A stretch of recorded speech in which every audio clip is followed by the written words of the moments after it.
ఓం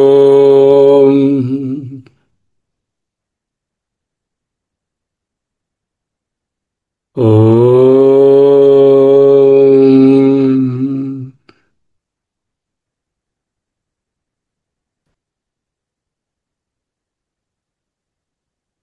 ఓం స్థిర సుఖమాసనం. నిటారుగా కూర్చోండి. చేతులు ఒళ్ళో పెట్టుకోండి. కళ్ళు మూసుకుని ఉంటారు. శరీరం అంతా రిలాక్స్డ్గా ఉంది.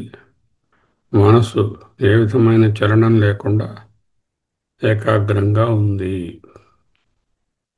Actively inactive. చిరునవ్వు మరువరాదు.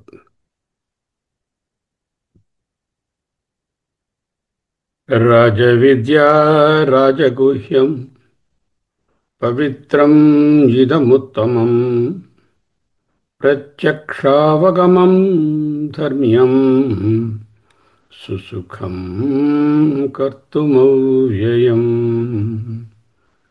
9వ అధ్యాయం 2వ శ్లోకం. రాజవిద్యా రాజగుహ్యం పవిత్రం ఇదం ఉత్తమం ప్రత్యక్ష అవగమం ధర్మ్యం సుసుఖం కర్తుం అవ్యయం.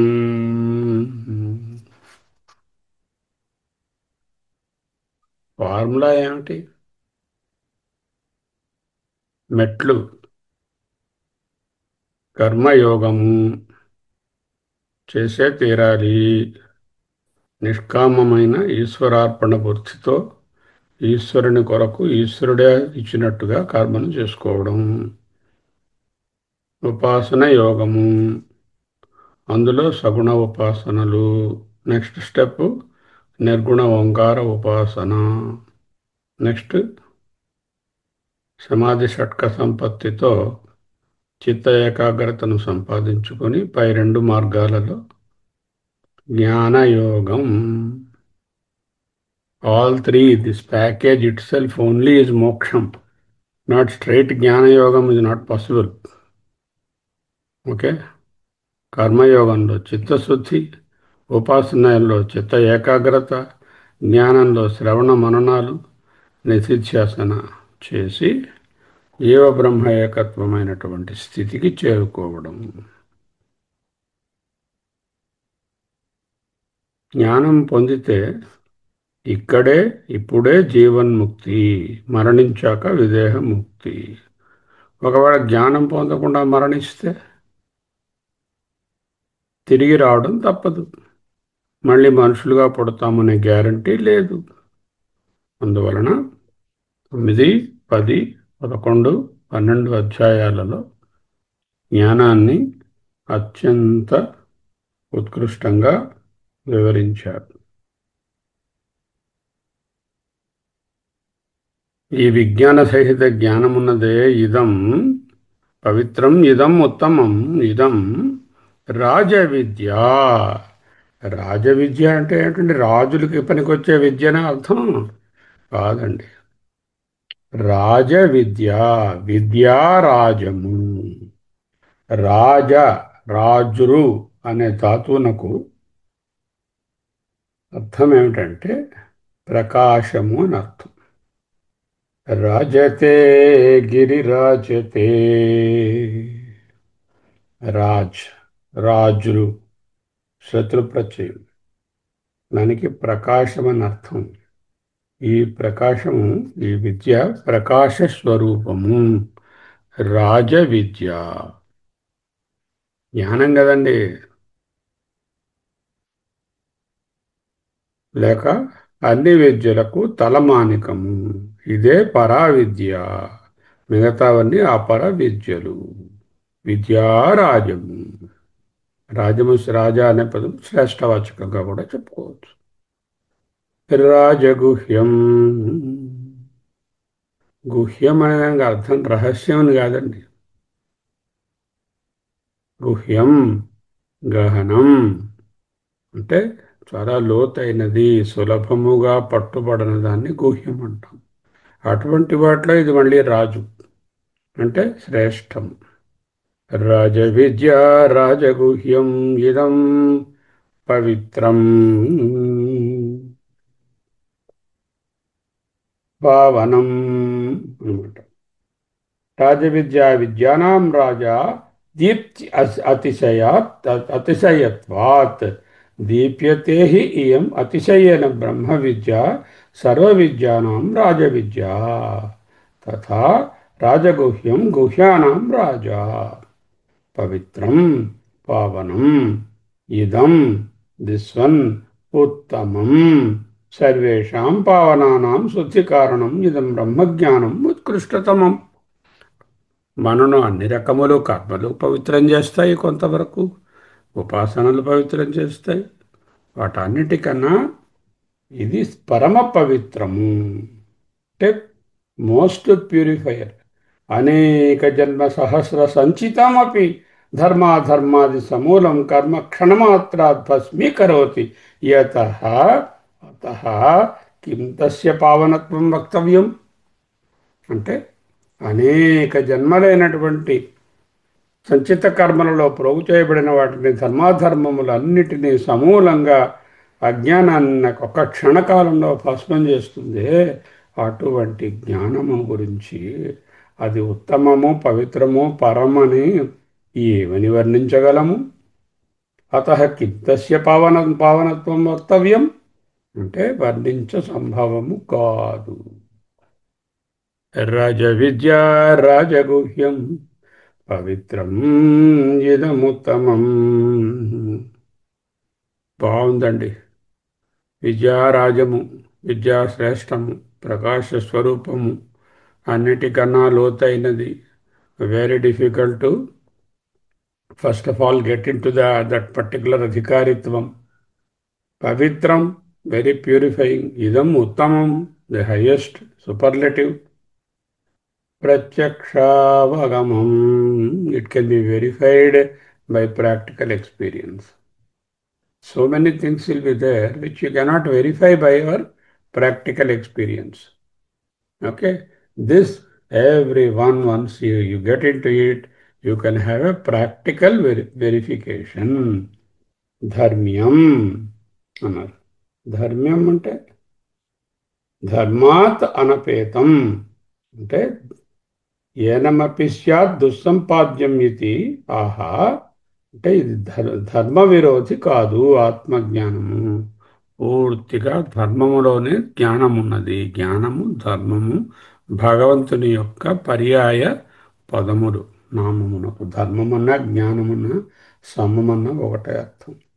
సుసుఖం అంటే దుస్సంపాద్యం అయిందనుకోండి, అటువంటి జ్ఞానము చాలా ఎవరు వెళ్ళరు. ఇది very easy to imbibe and start, provided you have the adhikaritva. కర్తం అంటే చేయుటకు సుసుఖం. ఏదో రత్న వివేక జ్ఞానం ఉందనుకోండి, వెరీ డిఫికల్ట్. డైమండ్స్ని పోల్చుకోవడం నేర్చుకోవాలి. దీనికి అదేం లేదు, నిన్ను నువ్వు తెలుసుకోవడమే. అంచేత కర్తం సుసుఖం, అంతేనా? అవ్యయం అంటే మిగతా ఏ కర్మఫలాలు, ఉపాసన ఫలాలు అవుతే క్షీణించిపోయి ఒకనాటికి తరిగిపోయి మళ్ళీ వెనక్కి రావాలి. ఇక్కడ అవ్యయం. ఈ జ్ఞాన ఫలమునకు వ్యయము లేదు.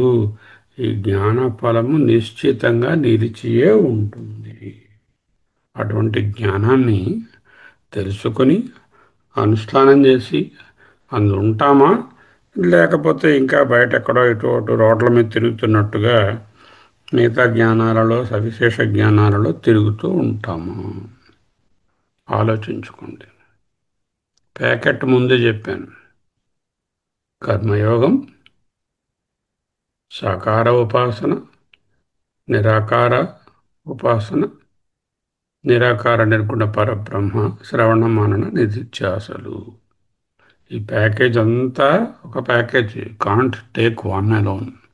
But among these, this particular jnana or the Atma jnana or the Jiva Brahma Ekatva jnana, Jiva Brahmaiva na paraha, I am Atma Brahma, Jagan Mithya, Brahma Satyam, Ekameva Advayam Brahma, Neha Nanasti Kinchana, Ajaro Amaro Ananto Haparo అనేటటువంటి జ్ఞానం రాజవిద్య విద్యారాజము ప్రకాశ స్వరూపము జ్ఞానము రాజగుహ్యం చాలా లోతైన విషయాలన్నిటికంటే ఇది ఇంకా లోతైనది సాధన అవసరం రాజవిద్య రాజగుహ్యం పవిత్రం it purifies to the core సర్వ జన్మ సంచిత కర్మలు నిశ్శేషంగా దహించబడతాయి ఇదం ఉత్తమం ప్రత్యక్ష అవగమం కెన్ బి ఎక్స్పీరియన్స్డ్ ప్రాక్టికలీ ధర్మ్యం సుసుఖం కర్తుం చేయడానికి ఏం పెద్ద మెటీరియల్ పూజారి గారు ఊర్లు వెళ్ళడాలు 15 రోజులు రిచువల్ నెక్స్ట్ వరకు వెయిట్ చేయడాలు నెక్స్ట్ జన్మ వరకు ఈ జన్మలో కర్మ చేస్తారట పుణ్యం పొందుతారట నెక్స్ట్ జన్మలో స్వర్గం పొందుతారట వస్తుందో రాదో ఎవరికి తెలుసు ఇక్కడ అలా కాదండి సుసుఖం కర్తుం ప్రత్యక్షావగమం పోనీ వచ్చింది పోతుంది మిగతా ఏ కార్యక్రమం ద్వారానైనా మనం సంపాదించినది క్షయమైపోతుంది ఇది క్షయం కాదు ఇది అవ్యయం కనుక ఓ సాధకుడా ఇటువంటి జ్ఞానాన్ని పట్టుకో దీనినే పరావిద్య అంటారు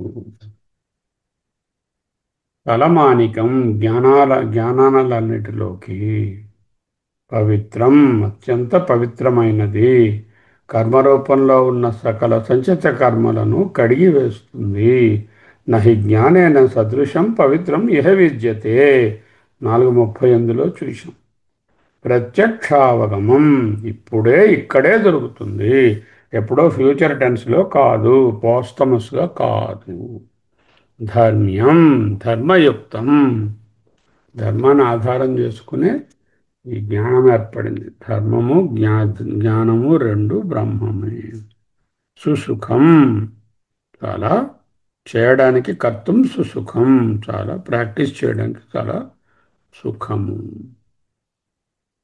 అవ్యయం మిగతా జ్ఞానాలు క్షీణే పుణ్యే మర్త్యలోకం విశంతి ఇక్కడ అవ్యయం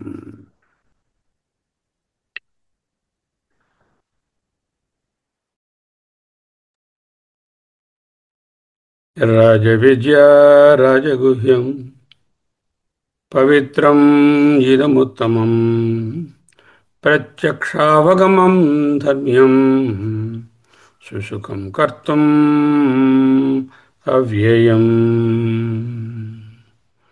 అహమస్మి అహమస్మి అహమస్మి అహమస్మి అహమస్మి అహమస్మి బ్యాక్డ్రాప్లో ప్రాణాయామాన్ని కొనసాగించుకోండి deep inspiration breath holding for 5 to 8 seconds and deep expiration. During this period of half an hour, the pranayama is the backdrop. Maunam.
ఇహ చేదవేదీ అధ సత్యమస్తి నేదిహావేదీ మహతీ వినష్టి. తెలుసుకున్నావా సత్యాన్ని? చక్కగా నీవు మోక్షాన్ని చేరుదావు. నవేది తెలుసుకోకపోతే మహతీ వినష్టి, అనంతమైన నష్టం. మయా తతమిదం సర్వం జగదవ్యక్తమూర్తినా మత్స్థాని సర్వభూతాని నచహం తేష్వస్థితః. Looks contradictory statement.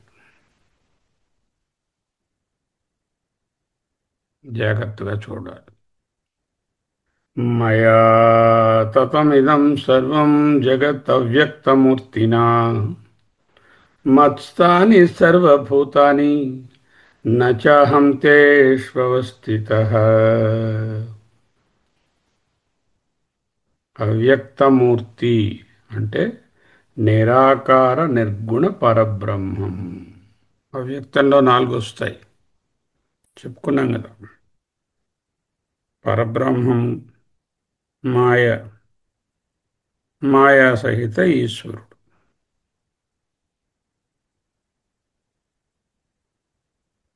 సోపాధిక బ్రహ్మం. ఇవన్నీ కూడా అవ్యక్తమే. సర్వం ఓంకార ఏవ, వ్యక్తము అవ్యక్తము. యచ్చాన్యత్ త్రికాలాతీతం తదపి ఓంకార ఏవ. ముండకోపనిషత్తు, మాండుక్యోపనిషత్తు. అవ్యక్తం, నిర్గుణ బ్రహ్మకు గుణాలు లేవు.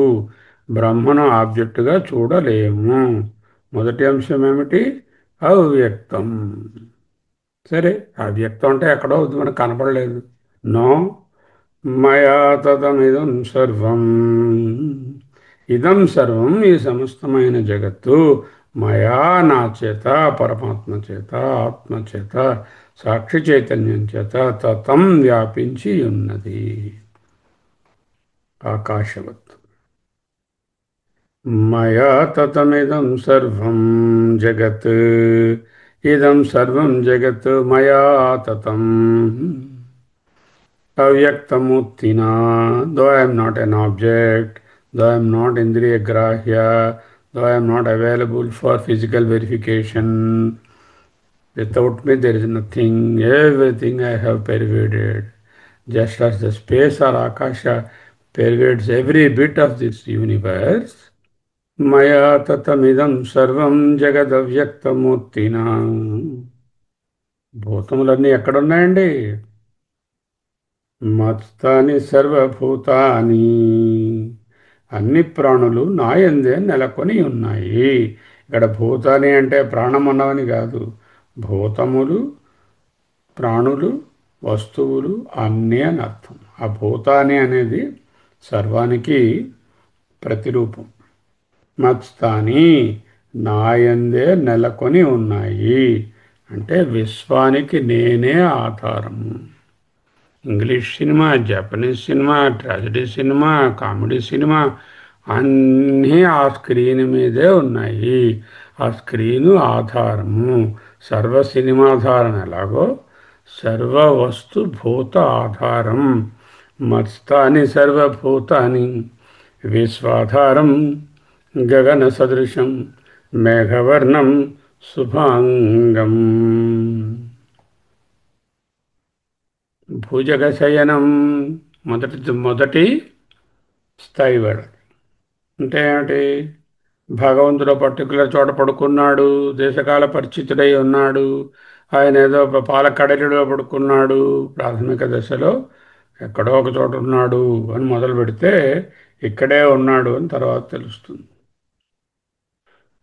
విశ్వాధారం, పరిపక్వత చెందితే విశ్వాధారం ఇదే అని తెలుస్తుంది. మత్స్థాని సర్వభూతాని, కానీ నాయందు అవి లేవు. అన్నీ నాయందున్నాయి కానీ నాయందు అవి లేవు. ఏమిటండి కాంట్రడిక్టరీగా ఉన్నట్టుంది. నచహం తేష్వస్థితః. కుండలో ఉసిరికాయ పెట్టామనుకోండి. ఉసిరికాయ కుండలోనున్నది. ఉసిరికాయకు కుండ ఆధారం. భగవంతుడు అందులో అన్నీ ఉన్నాయి అంటే ఓ ఇన్ఫైనైట్ ఉసిరికాయలు ఒక కుండ అనుకోండి. అవును భగవంతుడు. కానీ ఆ ఉసిరికాయలు కుండకు ఆధారం కాదు. నేను విశ్వాధారము, కానీ నేను జగదాధారము, జగదధిష్టానము అయిన నేను ఏ ఆధారము అక్కరలేదు. I am the substrate.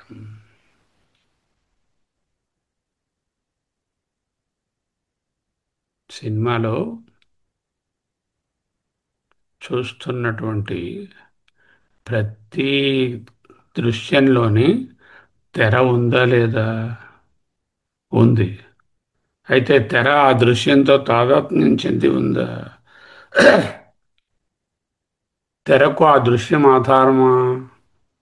కాదు కదా. మత్తాని సర్వభూతాని నచాహం తేష్వస్థితః. గట్టిగా పట్టుకోవాలి ఈ శ్లోకం. మూడు లక్షణాలు. ఒకటేమిటి?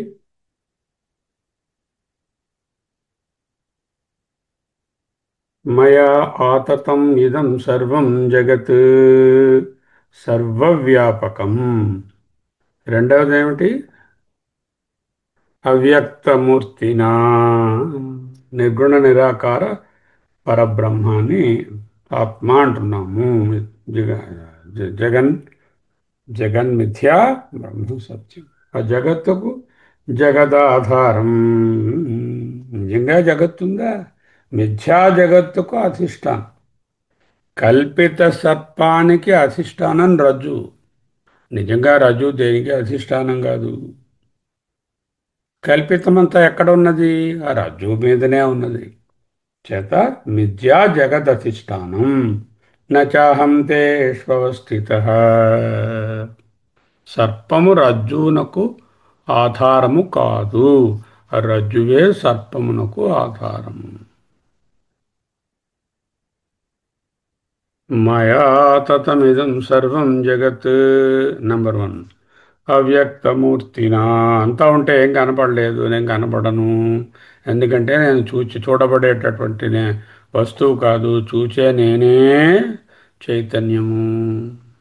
అవ్యక్తమూర్తినా మిథ్యా జగదధిష్టానం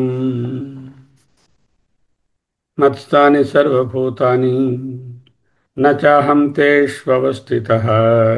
నాకు ఏ ఆధారము అక్కరలేదు. నేను జగదాధారం, జగదధిష్టానం. నాకంటూ వేరే అధిష్టానం లేదు. అహమస్మి, అహమస్మి, అహమస్మి. మయా మమ యః పరోభావః పరమాత్మరూపः తేన తతం వ్యాప్తం సర్వం ఇదం జగత్ అవ్యక్తమూర్తినా న వ్యక్తామూర్తిః. స్వరూపం యస్య మమ సహ అహం అవ్యక్తమూర్తిః. నా స్వరూపమేమి? Non object, అవ్యక్తమూర్తి.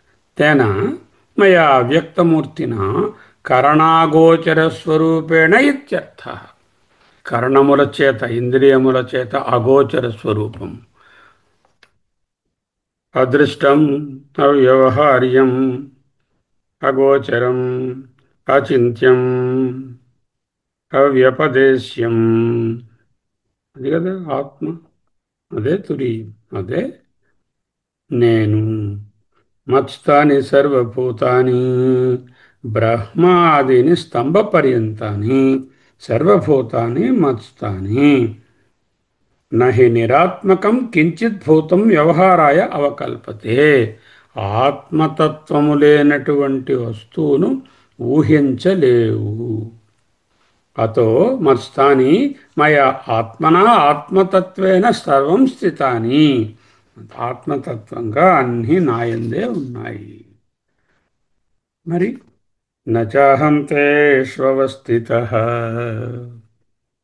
కానీ నేను వాటికి ఆధారమైనప్పటికీ నాకు ఎవరు ఆధారము లేరు. అహం తేషు భూతేషు నా అవస్థితః.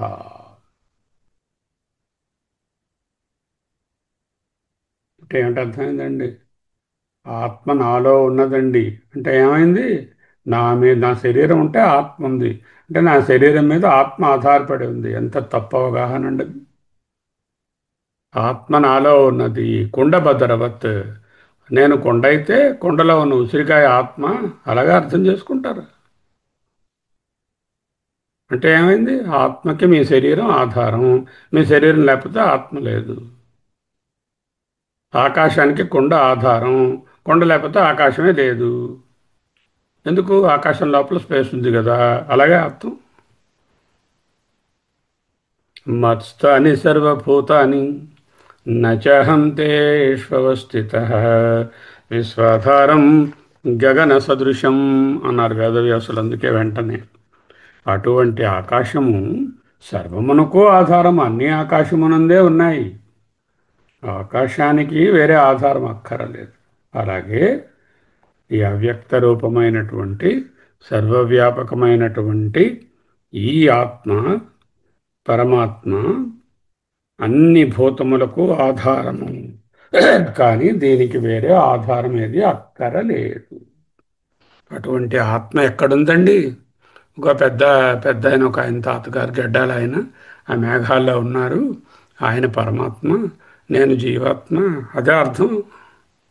ఆయన అంతటా ఉన్నాను మొర్రు అంటూ ఉంటే క్వశ్చన్ వేశారు ఒక ఆయన.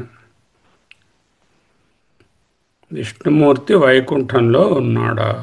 పరమాత్మ వైకుంఠంలో ఉన్నాడా? ఉన్నాడు అంటే ఇక్కడ లేడని వస్తుంది. లేడు అంటే అంతటా వ్యాపించిన శక్తి లేకుండా ఎలా ఉంటుంది? అంటే అర్థం ఏమిటి? వైకుంఠం అనేది వేరే లేదు. ఈ సర్వవ్యాపకమైన శక్తియే అన్ని చోట్ల ఉన్నది. అక్కడ ఉన్నదే ఇక్కడ ఉన్నది. ఏది ఉందో అదే ఉంది. ఏది అబ్సల్యూట్ ఎగ్జిస్టెన్సో అదే ఆత్మ. ఇక్కడ ఉన్నది అక్కడ లేదు అనే భావన కూడదు. అంచేత ఆత్మతత్వాన్ని తెలుసుకోవడానికి ఎక్కడికో కాలంలోనో దేశంలోనో ప్రయాణం చేయనక్కరలేదు. 10 ఏళ్ళు వెయిట్ చేయనక్కర్లేదు. ఇప్పుడు లేదు ఆత్మ. విష్ణుమూర్తి శివుడు ఇప్పుడు లేడు, 10 ఏళ్ళ తర్వాత ఉంటాడు. అలాగా ఉంటుంది ఆ తత్వం. విష్ణు అన్న, చక్రధారి అన్న, శూలధారి అన్న సాకారము వెనుక ఆధారం ఉండాలి కదా. ఆ ఆ నిరాధారమైనటువంటి ఆధారమే పరబ్రహ్మం. అహమస్మి, అహమస్మి, అహమస్మి, అహమస్మి, అహమస్మి, అహమస్మి. మౌనం.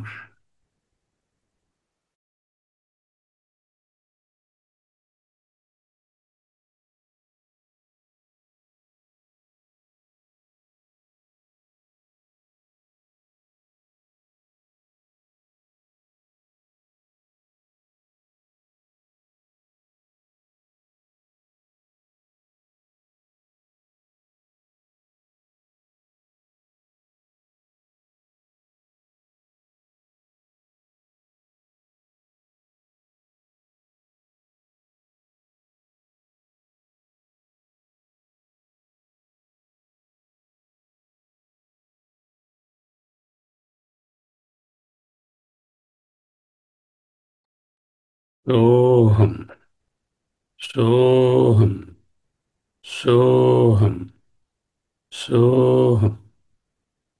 శివోహం, శివోహం, శివోహం, శివోహం, సోహం, సోహం, శివోహం, సోహం, శివోహం, శివోహం, శివోహం.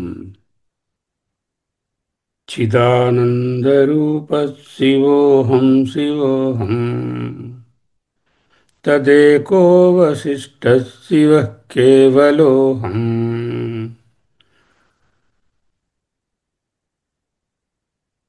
యద్బ్రహ్మతత్వమసి భవయాత్మని. స్వస్తి.